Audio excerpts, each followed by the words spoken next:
नमस्कार साथियों, स्वागत है आप सभी का अंकित इंस्पायर्स इंडिया पर। मैं हूं अंकित अवस्थी। आप हैं मेरे साथ में इस विषय पर चर्चा करने के लिए कि अगर भारत और पाकिस्तान मान लीजिए कि युद्ध कर लेते हैं। अब आप पूछेंगे सर 2 दिन पहले तक तो आप 24 घंटे के अंदर युद्ध करा रहे थे, अब मान लीजिए पर आ गए हैं, तो हम करें क्या भैया? चर्चा में बने रहना जरूरी है ना। युद्ध मान लीजिए कि मोदी जी हमको धप्पा दे दिए और कहे कि देखा ध्यान बटा के हम युद्ध कर दिए, तुमको पता नहीं लगने दिए। तो हम सोच रहे हैं कि चलिए चर्चा में तो इस बात को जिंदा रखें, इसलिए आज एक दूसरा मुद्दा खोज लाएं। और मुद्दा यह है कि आपको बताया जाए कि अगर दोनों भिड़ते हैं तो दोनों में से किस में कितना है दम। आज का सेशन का यही है टाइटल, ठीक है। तो कुल मिलाकर के भारत पाकिस्तान की शक्तियों का तुलना करवाया जाएगा, बताया जाएगा कि इस युद्ध में कौन किस मोर्चे पर ज्यादा प्रभावशाली रह सकता है, ठीक है।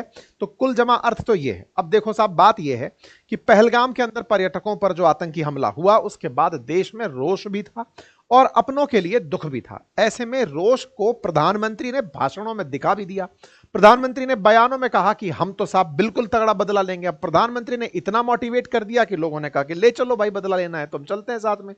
लेकिन ऐसे में भारत का स्ट्रांग रेस्पॉन्स आता, इससे पहले हमने उस ध्यान को, उस पूरे मोटिवेशन को कहीं और डाल दिया। हमने कोई और न्यूज को हेडलाइन बना दिया, कास्ट सेंसस पर चर्चाएं शुरू हो गई। हम इंतजार करते रह गए कि आज कोई बॉर्डर से न्यूज आएगी, लेकिन बॉर्डर की जगह न्यूज जो है वो कास्ट सेंसस पर आ गई। खैर कोई बात नहीं साहब, ऐसे में इस न्यूज का डाइवर्ट होना यह भी एक स्ट्रेटजी का पार्ट माना गया। लोगों ने कहा कि मोदी जी नहीं चाहते कि इस आपका जो ध्यान है वो युद्ध पर रहे, इससे परफॉर्मेंस एंजाइटी हो जाती है कि ज्यादा तो उम्मीद नहीं कर लिए कहीं आपसे कि पीओके इसी बार लाना है कि अगली बार लाना है टाइप से। तो इसलिए ध्यान बटाया गया है और ध्यान बटा करके फिर न्यूज चलने लगी कि जितना बड़ा सोच रहे थे उतना बड़ा तो नहीं होगा, लेकिन कुछ होगा जरूर। अब इस तरह का सेंटीमेंट चलने लगा है कि कुछ तो होगा लेकिन इतना बड़ा नहीं होगा, क्योंकि आप लोग जिस तरह से माहौल बना दिए थे उससे देखकर यह लग रहा था कि पाकिस्तान में जाकर ही बैठ जाना है, जैसा ओवैसी साहब कह रहे थे। तो कुल मिलाकर के भारतीयों का मोटिवेशन चरम पे था, लेकिन सरकार को लगा कि यार इतना भी नहीं था, मतलब हम लोग इतना भी नहीं सोचे थे, ये ज्यादा हमसे उम्मीद कर लिए, इसलिए ध्यान को बटा दिया गया होगा। तो खैर तमाम तरह की बातें चलने लगी। आप और हम तो अभी भी इसी उम्मीद पर कायम है। मैं आपके कमेंट बॉक्स देख रहा हूं और आप मेरे सेशन देख रहे हैं। हम लोग इसी उम्मीद में कायम है कि यार इसका इलाज कर दो। हम कोलेटरल डैमेज देखने के लिए तैयार हैं। अर्थव्यवस्था का होगा, हमारा पैसे का नुकसान होगा, जान माल की क्षति होगी, हम में से ही हमारे ही परिवारजन या हमारा ही नंबर पता चले कि उस युद्ध में आ जाएगा, लेकिन देश के लिए अगर आया तो कम से कम कुछ तो काम आएंगे। ये रोज का चकल्लस खत्म तो होगा। खैर कोई बात नहीं। इसी बीच में आप और हम बस बातों की बात इस बात की कर रहे हैं कि भैया तैयारियां क्या चल रही हैं, क्या कुछ चल भी रहा है कि मामला सेटल हो गया है, चल क्या रहा है। ऐसे में खबर वही है कि साहब बॉर्डर के आसपास सीज फायर का वायलेशन हो रहा है, एक दूसरे की तरफ बम गोले बरसाए जा रहे हैं। इस बीच में सोशल मीडिया पर लड़ाई अलग छिड़ रही है। आप और हम यूट्यूब पर सुन रहे हैं इस बात को, इधर की तरफ से सरकार जो है वो पाकिस्तान के जो भी इन्फ्लुएंसर्स हैं, नेता हैं, क्रिकेटर हैं, उनके इंस्टाग्राम अकाउंट भी बैन कर दी है। जैसे पहले यूट्यूब चैनल बैन कर दी थी, क्यों? क्योंकि हैं तो अपने ही ना वो, ये यहां से ही तो निकल कर गए थे, भारत का भी एक ही था, तो बयानवीर वो भी तगड़े हैं। अब बयानों में हम लोग इतना लड़ाई लड़ लिए हैं कि दोनों तरफ की सरकार परेशान हो गई है कि यार ये सोशल मीडिया वाले युद्ध करा के मानेंगे, सीरियसली ले लिए क्या हमारे बयानों को। ऐसे में एक काम करो, इनके बयान बंद करो। तो हो गया ये कि उधर की तरफ से जो इंस्टाग्राम रील बन रही थी, वो लोग जो भड़काऊ बयान दे रहे थे, उन बयानों को रोकते हुए कि भाई रुको, हमारे देश के अंदर तुम्हारा बयान ना आए, इसलिए हमने इंस्टाग्राम हैंडल भी कई बैन मार दिए हैं। अब इन बैन के होने से इनके official YouTube account, channel, Instagram, cricketer Babar Azam, Haris Rauf, Mohammad Rizwan, even Pakistan के प्रधानमंत्री जो हैं उनका भी यूट्यूब चैनल बैन कर दिया गया है, ताकि सरकार जो है इस मामले में पूरी तरह से पाकिस्तान के प्रभाव में भारतीयों को ना आने दे। या यूं कहिए कि हम प्रभाव में तो क्या ही आएंगे, हम हो सकता है कि जुबानी जंग इतनी छेड़ दें कि सरकार पर प्रेशर क्रिएट कर दें कि सर अब तो कर ही दीजिए ना, देखिए वो यूं कह रहा है, वो यूं कह रहा है। तो ऐसे में बोले इसका कंटेंट ही आना बंद कर दो, तो मोटिवेशन कहां से मिलेगा। तो सरकार ने उनका कंटेंट रोक दिया है। चलिए, इस बीच में एक सुर्खी और निकल कर आई। सुर्खी ये थी कि पाकिस्तान ने 2 दिन बाद वाघा बॉर्डर खोल दिया है। अब वाघा बॉर्डर खोल दिया है तो यार क्या सब कुछ ही सामान्य हो गया है क्या? नहीं, भारत काफी सारे लोगों को जो डिपोर्ट करने लगा हुआ है, उन डिपोर्टेशन में कई बार बॉर्डर पर इशू आ रहा था, काफी सारे लोग अटके हुए थे, इसलिए बॉर्डर खोल करके उनको अंदर लिया गया है। तो ये कुछ अपडेट है। पाकिस्तान की क्या तैयारियां चल रही हैं? भाई हमारी जो तैयारियां हैं वो तो आपको पता चल ही गई कि हम क्या तैयारियां कर रहे हैं। पाकिस्तान की भी तैयारियां चल रही हैं। पाकिस्तान इन दिनों मिलने लग रहा है सबसे। शुरुआत जब हुई तो टर्की के पास बैठे हुए थे, उसके बाद मार्को रूबियो को कॉल करके कहे कि सर कहिए ना थोड़ा उनसे कि हम इतना भी थोड़ी नुकसान पहुंचाए हैं कि ये हमारे खिलाफ इस तरह की स्ट्रेटेजी बना रहे हैं। तो इनके मार्को रूबियो ने हमारे विदेश मंत्री को फोन करके कहा अमेरिका वालों ने कि यार देखो झगड़ना नहीं है। इसी बीच में और खबर बनती है कि आज शहबाज शरीफ जाकर के अपने चाइनीज अंकल के पास बैठे और जाकर कहा कि देखो भाई साहब आप तो हमारे साथ होना, पता चले कि हम पर बम गोला फेंक गया, आप हमारे साथ ही नहीं हुए। चाइना वाले भी बेचारे इनकी बात सुने। ग्लोबल टाइम्स ने आज ही की ये सुर्खी साझा करते हुए कहा कि चाइना के जो एम्बेसडर हैं पाकिस्तान में, जिनका नाम है जियांग जोंग, वो जाकर के पाकिस्तान प्रधानमंत्री के साथ मुलाकात किए हैं और दोनों इस तरह से बातचीत कर रहे हैं। मतलब ये देखने वाली बात है कि पाकिस्तान का प्रधानमंत्री चीनी राजदूत के सामने इस तरह रिपोर्ट कर रहा है कि देखो सर आपके लिए मैंने सारी व्यवस्थाएं करी, मैंने आपके लिए पूरा देश बेच दिया, अब आप जो है मेरी रक्षा तो करेंगे ना। उनके बॉडी जेस्चर से देख करके ये लग रहा है कि किस तरह से पाकिस्तान के प्रधानमंत्री जो हैं वो यहाँ के राजदूत को अपनी सारी बातें रिपोर्ट कर रहे हैं। खैर कोई बात नहीं साहब, इन सारी बातों के बीच में एक जबरदस्त सुर्खी और निकल कर आई, उसको जरूर जान लीजिए जिससे आपका थोड़ा सा मन लाइट हो जाएगा, हल्का हो जाएगा। और हल्का इस तरह से हो जाएगा कि भाई साहब पाकिस्तान के समर्थन में बांग्लादेश के अंदर मोहम्मद यूनुस के एक बहुत करीबी ने एक बयान दे दिया है और बयान ऐसा है कि बांग्लादेशियों का पाकिस्तान प्रेम जाग उठा है, वैसी फीलिंग आ रही है। कैसी? भाई साहब एक क्लोज अलाय हैं, क्लोज एडी हैं मोहम्मद यूसुफ के, और वो कह रहे हैं कि अगर भारत पाकिस्तान पर चढ़ाई करता है तो बांग्लादेश को नॉर्थ ईस्ट पर चढ़ाई कर देनी चाहिए। देखो भाई साहब बात ऐसी है ना कि अब अति होती जा रही है। भारत ने पहले बांग्लादेश को इतना सर चढ़ा लिया कि वो भारत के आंतरिक मामलों पर बयान देने लगा और हम इंतजार ही करते रहे कि चिकन नेक तो चौड़ी कर लो कम से कम। भारत बांग्लादेश के केस में ना तो चिकन नेक चौड़ी किया और ना ही उनका इलाज किया बांग्लादेश वालों का कि इनका इलाज किया जाए। हमको तो आदत हो गई है कि भारत के लोग कुछ ही दिनों में सब भूल ही जाते हैं, तो ऐसे में हम भूल गए। लेकिन ये बांग्लादेशी हैं कि इनका दुस्साहस लगातार बढ़ता जा रहा है।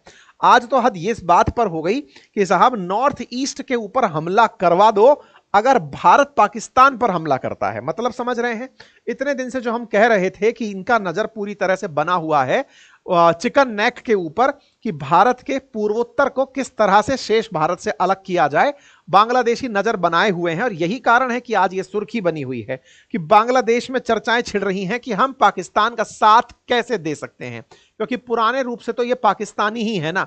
तो कुल मिलाकर के इस तरह की बातें चल रही हैं और इसके पीछे का बड़ा रीजन है इन लोगों का हाल ही में प्रेम जाग जाना। बिल्कुल बिछड़े हुए, मेले में बिछड़े हुए हम आकर आज यूं मिले, कुछ वैसी तस्वीरों का आना। क्योंकि शहबाज शरीफ और ये जब मिले थे तो इस तरह मिले थे कि जैसे ना जाने कितने दिन से भारत ने इनको अलग कराया हुआ था। ये तो फिर भी ठीक तरीके से हंस पा रहे थे, लेकिन ये बेचारा जैसे पान खा करके अपना दिमाग मुंह खराब कर लिया हो, जबड़ा जो है खराब हो चुका था, हंसी बड़ा दबा के हंस रहा था। और इस पर ही एक लाइटर नोट है और वो ये है कि हंसने में दांतों का बड़ा योगदान होता है। और इस दांतों के योगदान के लिए ही आज हमारे जो इस वीडियो के स्पॉन्सर हैं टूथसी, उन्होंने इस पर एक बहुत अच्छा आइडिया दिया है कि दांत अगर किसी के भी ऐसे हों कि आप हंस नहीं पा रहे हो तो कम से कम अलाइनर लगा लिए होते। तो हम तो उनसे कहे हैं कि इनको अपना टूथसी का एक डब्बा भिजवा दो।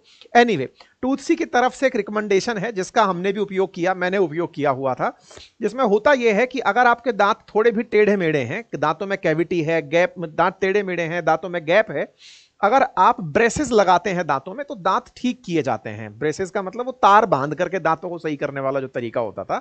दांत से पहले ब्रेसेस दिखते थे, लोग उससे थोड़ा शर्माते थे, लोग हंस भी नहीं पाते थे कि ब्रेसेस लगे हैं दांत सीधा होने के लिए। तो ऐसे में टूथसी वालों ने एक अपना प्रोडक्ट बनाया और उसका नाम था इनविजिबल, है ना। तो इनका इनविजिबल जो अलाइनर्स हैं वो इस तरह से हैं कि आपके मुंह का पूरी तरह विश्लेषण करके, आपके दांतों का पूरा नक्शा बना करके ये इनविजिबल अलाइनर्स आपके लिए लेकर आते हैं। मैंने भी अपने घर पर डॉक्टर को बुलवा करके पूरी इनकी विजिट ली थी और उसके बाद इन्होंने पूरा 3D मुंह का जबड़ा बनाया। देश के अंदर 30 से अधिक इनके स्टोर्स हैं, आप वहां जाकर के भी ये 3D स्कैन करा सकते हैं या 3D स्कैन के लिए इन्हें घर भी बुला सकते हैं। इनके पास में बड़ी संख्या में डॉक्टर्स हैं जो आपके घर पर भी विजिट कर सकते हैं आपके 3D जो दांतों का जो अलाइन है वो डिजाइन जो है वो बनाने के लिए, ठीक है।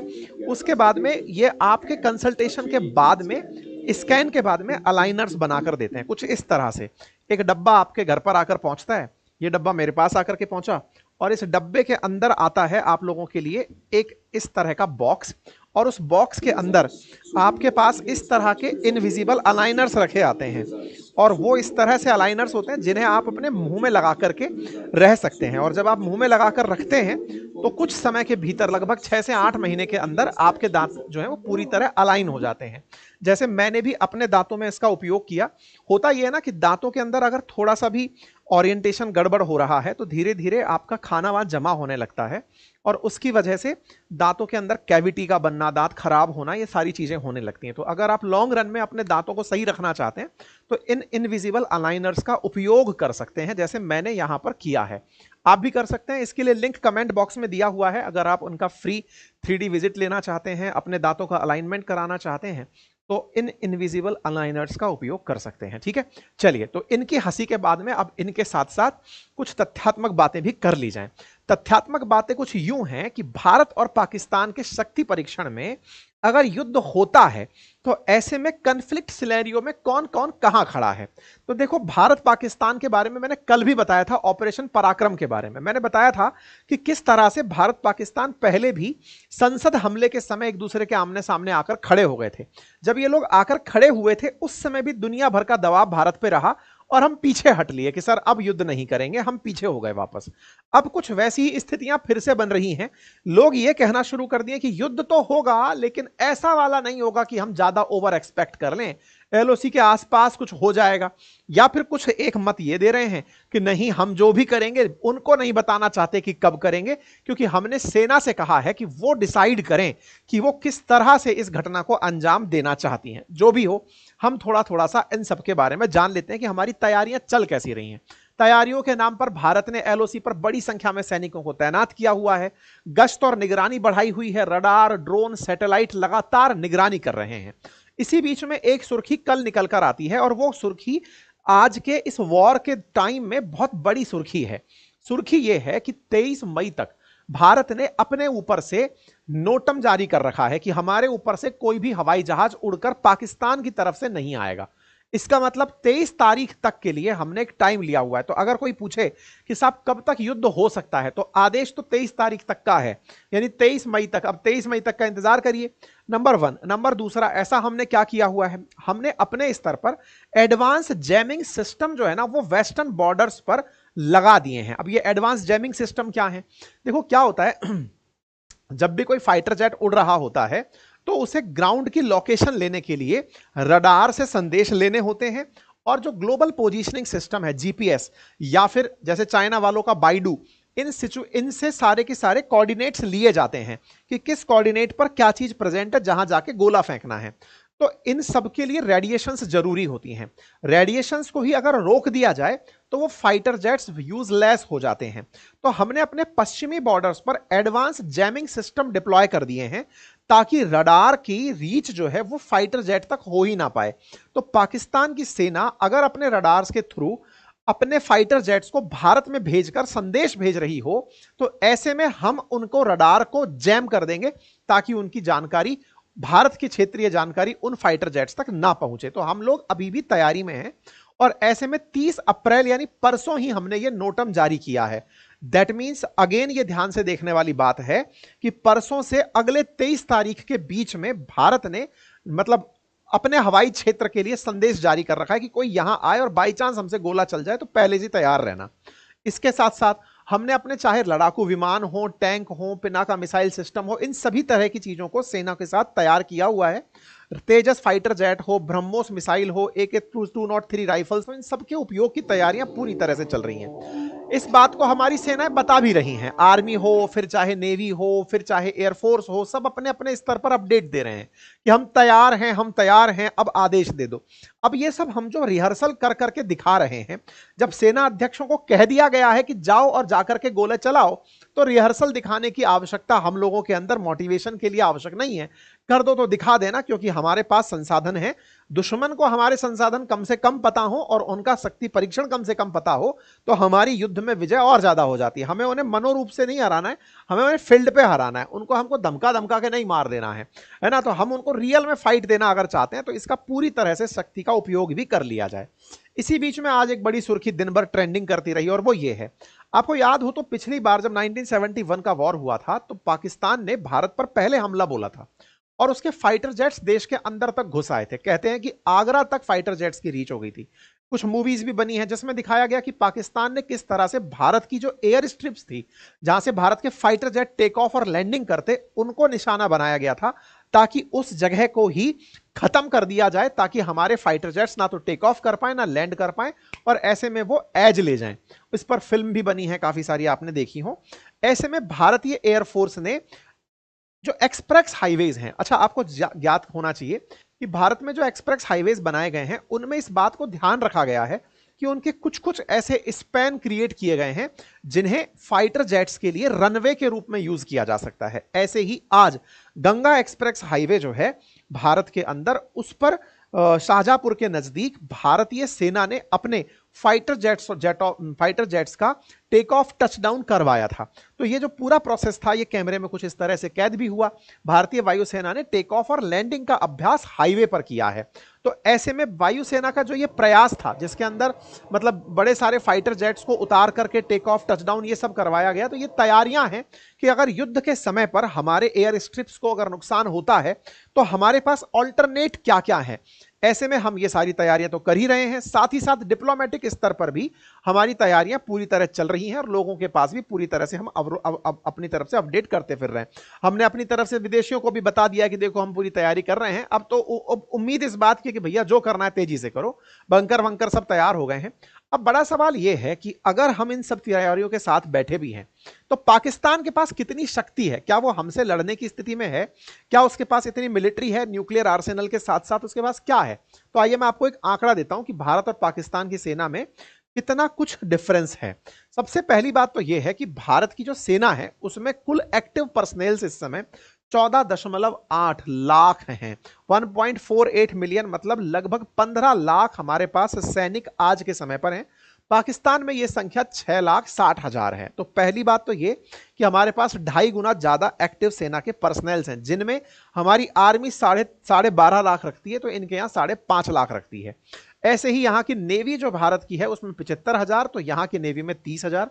इनके एयरफोर्स में, भारत के एयरफोर्स में 1.5 लाख सैनिक, तो इनके यहाँ 70,000। तो हर जगह लगभग डबल का नंबर, डबल से 2.5 गुने का नंबर भारत के पास है। ऐसे में भारत स्ट्रेंथ के हिसाब से, सक्रिय सैनिकों के हिसाब से काफी ऊपर तक है।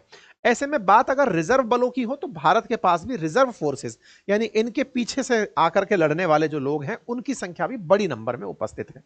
बात की जाए हमारे पास आधुनिक वेपन्स की, तो वेपन के केस में खरीदने के लिए अति आवश्यक होता है धन, कि जैसे भारत ने अभी राफेल परचेज किए। ऐसे में पैसे का उपयोग करना भारत के इन्वेस्टमेंट के पर्सपेक्टिव से तो है ही कि हम रक्षा क्षेत्र में निवेश कर रहे हैं, लेकिन डिफेंस की जरूरतें भी पूरी करवाता है। ऐसे में भारत का जो रक्षा बजट है वो पाकिस्तान से लगभग 9 गुना अधिक है। भारत के पास 86 बिलियन यूएस डॉलर का बजट था इस साल जो हमने खर्च किया, इन्होंने 10 बिलियन डॉलर ही खर्च किया। और ये हम नहीं कहते, ये SIPRI, Stockholm institute of Peace Research जो है उसके द्वारा ये जानकारी जुटाकर दी गई कि भारत दुनिया में टॉप खर्च करने वाले देशों में है, टॉप 5 देशों में शुमार है जो सेना पर इतना खर्च करता है। तो ऑब्वियस सी बात है, जब पाकिस्तान से 9 गुना अधिक हम खर्च कर रहे हैं तो निश्चित ही उससे कुछ तो विकसित कर ही रहे होंगे। तो भारत पाकिस्तान से उस मायने में भी आगे है। अब सवाल आता है कि हमारे पास जो आर्मर्ड व्हीकल्स हैं या मैकेनाइज्ड फोर्सेस हैं उनका क्या अपडेट है। तो भारत के पास ना हर चीज लगभग डबल है। जैसे 4200 के आसपास हमारे पास टैंक हैं, इनके पास 2600 के आसपास टैंक हैं।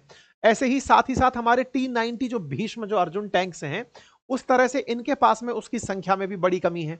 ऐसे ही एयर और नेवल के केस में अगर हम बात करें तो इंडिया के अंदर जो फ्लीट है वो 730 कॉम्बैट रेडी एयरक्राफ्ट की है, जिसके अंदर फाइटर के अंदर राफेल जेट भी शामिल है। वहीं पाकिस्तान के पास इसका नंबर 452 ही है। ऐसे ही इंडियन नेवी जो है वो इनसे काफी ज्यादा कंपैरेटिवली आगे है। उसका मैं कंपैरिजन आपको यहां दिखाता हूं। बात हो आर्टिलरी की, जिसमें तोप गोले आते हैं, उसके अंदर भारत लगभग 10,000 के आसपास आर्टिलरी की तोपें रखता है, ये लगभग 4600 के आसपास रखते हैं। बैटल टैंक की बात हो तो भारत के पास पाकिस्तान से लगभग 1.5 गुना अधिक हैं। ऐसे ही कॉम्बैट कैपेबल, यानी युद्ध में काम आने वाले फाइटर जेट्स की संख्या भी हमारे पास इनसे लगभग 1.5 गुना अधिक है। यानी पाकिस्तान से भारत हर नंबर में आगे है। वॉर हेड्स की बात हो, मिसाइल्स की बात हो, तो हमारे पास न्यूक्लियर आर्सेनल्स में अगर बात की जाए तो भारत के पास 172 न्यूक्लियर वेपन है, पाकिस्तान के पास 170 न्यूक्लियर वेपन है, मतलब बम है। साथ ही साथ सबमरीन की बात हो तो भारत के पास 16 सबमरीन है, इनके पास 8 सबमरीन हैं एयरक्राफ्ट कैरियर की। जिस तरह से भारत पानी के अंदर से भी अपने फाइटर जेट्स को उड़ा सकता है, पानी के सतह पर खड़ा करके फाइटर जेट्स को उड़ा सकता है, इनके पास वैसी फैसिलिटी नहीं है। इसी वजह से इंडियन नेवी पर ज्यादा फोकस किया जा रहा है। माना जा रहा है कराची, ग्वादार, ये वाले जो क्षेत्र हैं, यहां पर भारतीय नेवी पूरी तरह से ब्लॉकेड क्रिएट कर देगी। और इसी कारण से पाकिस्तान ने ग्वादार से, कराची से काफी कुछ हटा लिया है कि यहां पर हमले हो सकते हैं, क्योंकि हमारे पास एयरक्राफ्ट कैरियर जो पानी में खड़ा होकर वहीं से डिसीजन लेकर के तुरंत चला आएगा। इनके पास ऐसा कुछ भी नहीं है। साथ ही साथ डेस्ट्रॉयर हमारे पास 11 हैं, फ्रिगेट्स हमारे पास 16 हैं। इनके पास फ्रिगेट्स की संख्या 10 है, यानी कि जो अरब सागर के अंदर कराची के सामने वाला जो पानी है, उसमें युद्ध करने के लिए भारत के पास काफी बड़ा लवाजमा है। पाकिस्तान को पूरी तरह से हम लोग पानी में ब्लॉक करके छोड़ सकते हैं। ऐसे में देखने वाली बात यह है कि भारत इतने सारे रिसोर्सेज के साथ, और ये सारे रिसोर्सेज जो है हमने आपके सामने रॉयटर्स से रखे हैं। इतना ही नहीं, भारत के पास अगर मिसाइल्स की बात की जाए तो भारत के पास सबसे दूर तक जाने वाली मिसाइल में अग्नि 5 है, जो 5000 किलोमीटर तक, इसे हम इंटरकॉन्टिनेंटल मिसाइल के अंदर भी कंसीडर करते हैं। पाकिस्तान के पास सबसे दूर तक जाने वाली मिसाइल शाहीन 3 है, जो कि 2700 किलोमीटर तक जाती है। तो अगर हम बात करें तो भारत पाकिस्तान की तुलना में भारत के पास सब चीज ज्यादा है। लेकिन कुछ कमेंट्स हमारे पास लिखे आ रहे हैं और वो ये हैं कि सर इनका फायदा भी क्या है, हमारे पास इतना कुछ होते हुए भी अगर हम इसका उपयोग ही नहीं कर रहे तो इसका क्या फायदा। देखिए, शक्ति संतुलन के केस में एक लाइन कही जाती है कि आपके पास इतना सामर्थ्य हो कि कोई आपसे युद्ध करने से पहले डरे। चाइना ने भले ही कोई बड़ा युद्ध ना लड़ा हो, लेकिन लगातार वो अपनी सेना पर जो पैसे खर्च कर रहा है, उसका उद्देश्य यही है कि उसकी सेना की ताकत को देखकर ही आप युद्ध में मत उतरना, क्योंकि उसने इतनी सेना विकसित कर ली है। अर्थात ये नहीं है कि आपने सेना बना लिए तो जाइए युद्ध कर लीजिए। लेकिन हां, भारत के केस में सेना बना लेना से तात्पर्य नहीं है, क्योंकि हम पाकिस्तान से त्रस्त हो चुके हैं, लगातार उससे युद्ध करते हुए लंबे समय से आ रहे हैं। उसके बावजूद भी हम लोग हमेशा उसको यह समझकर छोड़ देते हैं कि अब सुधर जाएगा, अब सुधर जाएगा, लेकिन वो सुधरने का नाम नहीं ले रहा है। ऐसे में भारत को डिसाइसिव अटैक करने की जो जरूरत है वो फील हो रही है। देखने वाली बात यह है कि भारत की तरफ से इन पर कैसा अटैक संभव है। जब भारत सरकार ने सेना को खुली छूट दे दी तो क्या यह माना जाए कि सरकार ने तो अपना काम कर दिया, अब सेना ही पीछे रह गई है। यह बिल्कुल वैसे ही है जैसे सेना युद्ध की तैयारियों का एक समय लेती है। तो ऐसे में क्या सेना अभी अपनी तैयारियों में इतनी भी तैयार नहीं थी कि अगर दुश्मन हमारे ऊपर हमला करे तो हम उसके ऊपर रिटेलिएट करने की स्थिति में हो? क्योंकि सेना को मिली छूट के दिन अब 3 बीत चुके हैं। इसके बावजूद भी सेना अगर तैयारी में टाइम ले रही है तो हम हमेशा एवर रेडी वाली स्थिति में क्यों नहीं रहते, यह बात भी समझने की है। क्योंकि युद्ध हम पर थोपा जाए या युद्ध हम करें, दोनों ही स्थिति में हमें युद्ध के लिए तैयार रहना होता है। तो ये सेना की तैयारियों पर सरकार ने जो पासा फेंका है कि सेना को हमने बोल दिया अब वो तैयार हो तो युद्ध पे जाएं। खैर, हम ये मानते हैं कि इतनी बड़ी सेना है, उसका मूवमेंट होगा, उनके सारे के सारे जितने भी आर्सेनल्स हैं वो बॉर्डर एरियाज में पहुंचेंगे, स्ट्रेटजी बनेगी, टाइम और पूरे तरीके चूंकि सेना को ही डिसाइड करने हैं, तो हो सकता है कि वो सेंटिमेंट्स को भटका के फिर युद्ध की स्ट्रेटजी बना रही हो। हम लोग और आप लोग सब उसी चीज के इंतजार में हैं।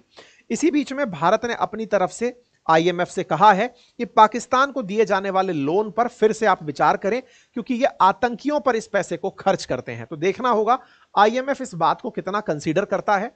इसी के साथ साथ अभी के लिए इतना ही। बाकी अगर आप में से कोई भी साथी टूथसी से यदि आप चाहते हैं कि आप अपने लिए अलाइनर्स बनवाएं, तो ये इनविजिबल अलाइनर्स जो हैं वो टूथसी आपके लिए बनाकर भेजता है। पहले आपके दांतों का प्रॉपर स्कैन करवाया जाएगा, उसके लिए लिंक कमेंट बॉक्स में दिया गया है, वो फ्री ऑफ कॉस्ट है, आप उसको जाकर के एक्सेस कर सकते हैं और अपने लिए घर पर कुछ इस तरह से आपके दांतों के लिए प्रॉपर इनविजिबल अलाइनर्स को मंगवा सकते हैं। ठीक है, देश भर में इनकी 30 से अधिक सेंटर्स भी हैं जहां जाकर के आप प्रॉपर वहां जाकर के भी चेकअप करवा सकते हैं। फिलहाल के लिए इतना ही। जानकारी पसंद आई हो तो अपने साथियों से अवश्य साझा कीजिएगा। चैनल पर नए हैं तो चैनल को सब्सक्राइब कर लीजिएगा। और इस रविवार को अगर आप उपलब्ध हो तो 11 बजे मैंने एक मास्टर क्लास रखी है, आपको करोड़पति बनाने का सीक्रेट देना है।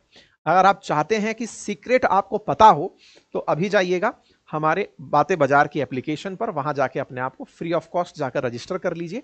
वहां से आपको ये जानकारी मिल जाएगी, उसका लिंक भी कमेंट बॉक्स में दिया हुआ है। एक वेबिनार है सुबह 11 बजे, उसमें आपको सीक्रेट साझा किए जाएंगे। Thank you so much.